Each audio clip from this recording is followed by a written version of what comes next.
A royal crown made of frozen starlight clattered against the crystal steps, ignored by the woman sprinting toward the mud-stained human ranks. Matriarch Zalara, ruler of 1,000 worlds, didn't care for protocol or the gasping thousands in the plaza. She only saw the small, trembling hand gripped in Warden Kalen Vane's gauntlet. The air in Prismos hummed with a sudden, terrifying silence. How far would you go to return a child to a mother who thought they were lost to the stars? 6 days ago, the hardest decision Kalen Vane faced was whether the red dust caked into his knuckles was worth the rationed water to scrub it out. Now, his boots crunched on the chemical-soaked glass of Zethos Minor. The red fog of the planet hung like a heavy curtain, making the ruins of the city look like a faded, bloody photograph. Kalen wiped his visor for the 3rd time in 10 minutes. He moved through what had once been a thriving trade hub, his team following in a silent, jagged line. They were all exhausted.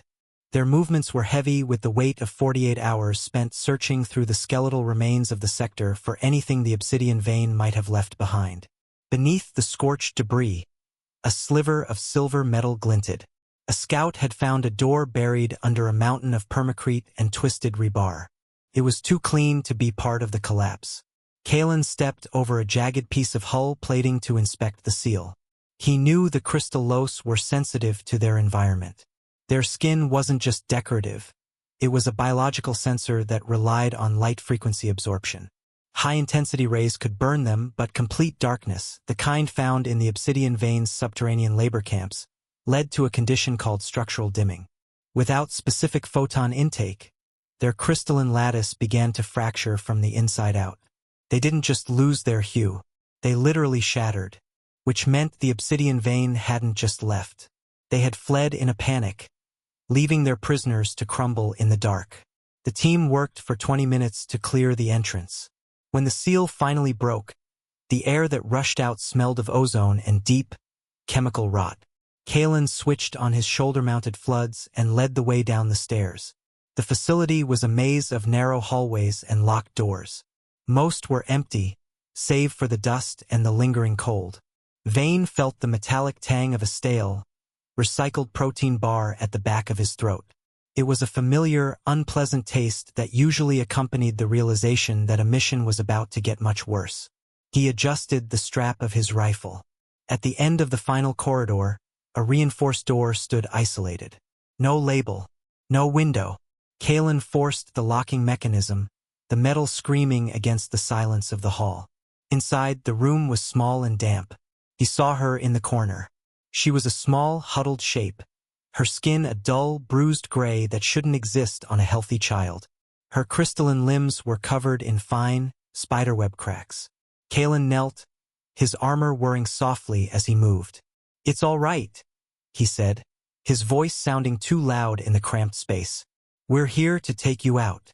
The child didn't scream. She didn't even look up at first.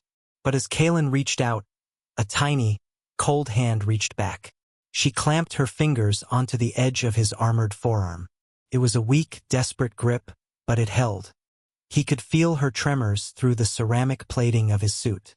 "Easy now," he whispered. He slid his arms beneath her and lifted. She weighed almost nothing, a fragile collection of breaking glass and fading light. The stellar aegis was a cathedral of white light and the high-pitched, irritating whine of the shuttle's primary atmospheric scrubber. Medic Solon worked with a frantic, quiet efficiency, his hands blurring as he stabilized the child's fractured lattice with a vital cell injector. The ship felt too big, its corridors too sterile for the small creature Kalen had carried out of the chemical rot.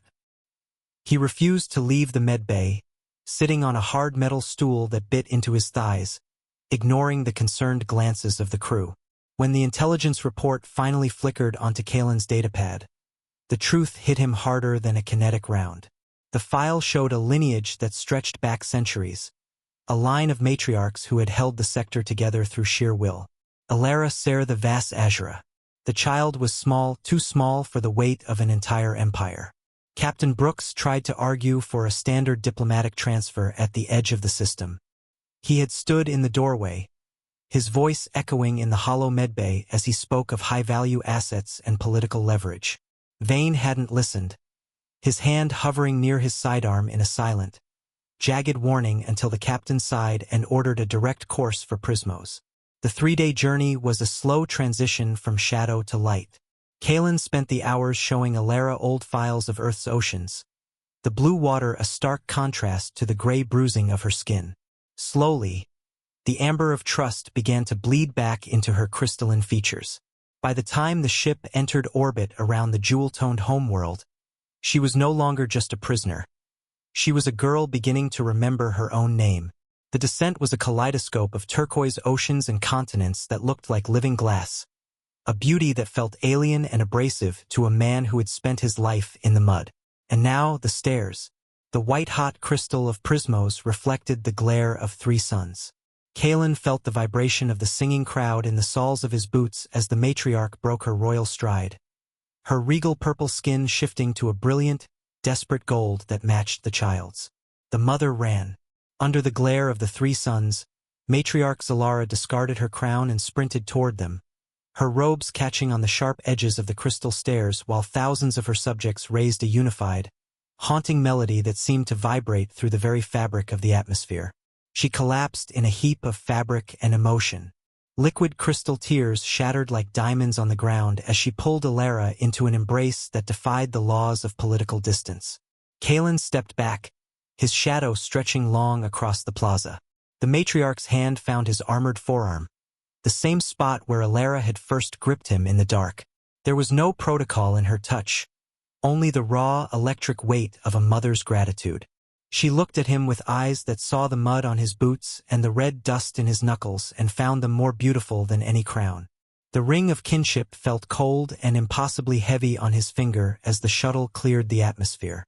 Below, Zethos was a distant scar, but the crystal-lose homeworld shone like a polished gem against the black. He turned the band of swirling starlight around his knuckle, staring at the empty seat where a small, cold hand had once gripped his arm. The stars ahead were silent. We leave the peace of Prismos behind, but the shadows of the obsidian vein are stretching toward the next sector.